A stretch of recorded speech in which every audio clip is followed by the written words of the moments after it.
A court in Belarus has sentenced a dissident journalist to 8 years in prison on an array of charges. 27-year-old Roman Protasevich was hauled off his flight and arrested on charges of inciting unrest in May of 2021. The 27-year-old had been flying from Greece to Lithuania in May of 2021 when the flight was suddenly diverted on the basis of a false bomb alert and landed in Minsk, the Belarusian capital, where he was arrested along with his girlfriend Sofia Sapega. On Thursday, the Minsk Regional Court found him guilty of a series of offences relating to his work as an editor at an opposition media outlet. Belarusian state media Belta said that he would serve the time in a penal colony. Among the charges, Protasevich was tried for organizing mass riots, calling for sanctions against Belarus, creating or leading an extremist group and conspiring to seize power, inciting acts of terrorism and slandering President Alexander Lukashenko. Protasevich stood accused of committing more than 1,500 criminal offences. The court also sentenced two of his former colleagues, Stepan Putilo and Jan Rudik, to 20 years and 19 years in prison in absentia, respectively.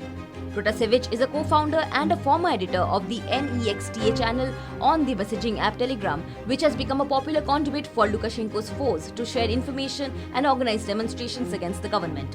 He fled the country in 2019, fearing arrest. But he has continued to roil Lukashenko's regime while living in exile in Lithuania, so much so that he was charged in November with inciting public disorder and social hatred.